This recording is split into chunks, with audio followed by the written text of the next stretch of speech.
Yeah, immigration is a really divisive issue. And I think one of the things that's really frustrating is that being like an immigration attorney, I think sometimes people think, and then I'm like so pro immigration, but that doesn't mean being pro immigration doesn't mean that I want everybody to be let in.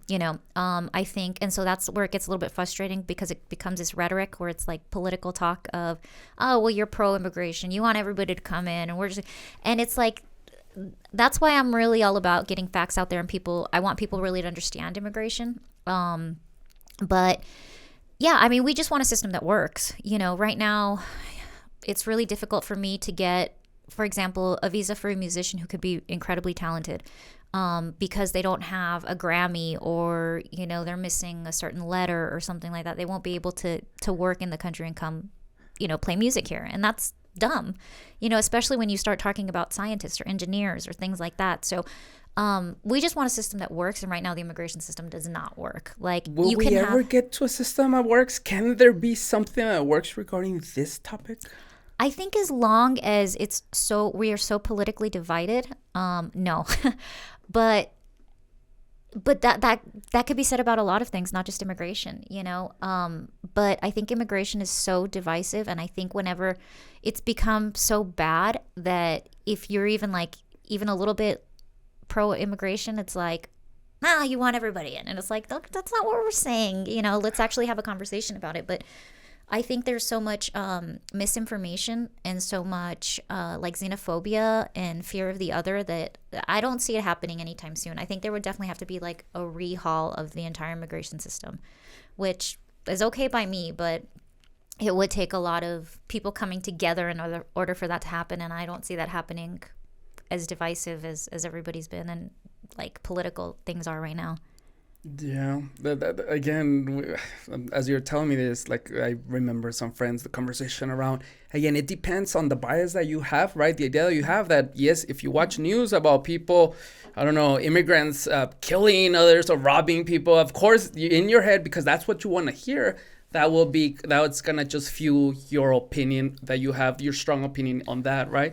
But the fact that it's just too difficult, again, of something that, like you said, for it to be fixed overnight, right? It has to be, first of all, I don't know if maybe it has to start with not only government, with the people have a different take on how we feel about immigrants, right?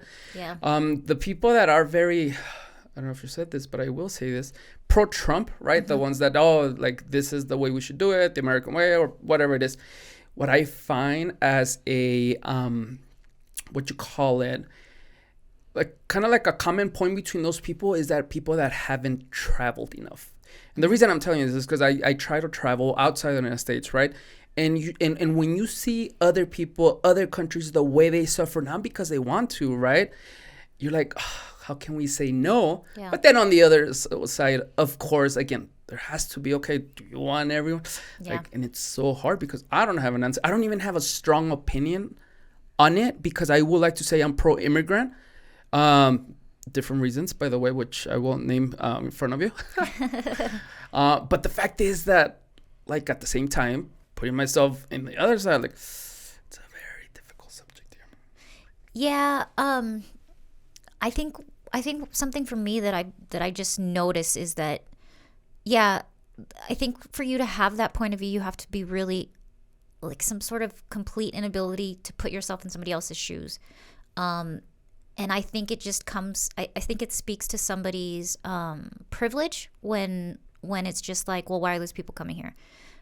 Because I see those stories every day. Like, I see the things that they're coming from, and we see that it's not, thieves and murderers and whatever. And so I just think it speaks to somebody's privilege and to how they've never had to put themselves in those kinds of shoes. Because I think if you're fleeing your home and everything, it's not because it's something you want to do, and that's usually what we find with these asylum cases. And that's why immigration is so hard, because, you really do. It makes me grateful. It makes me grateful for living the life that I have. And every day it does remind me that, we're so blessed. We're so blessed to be in this country. And so, yeah,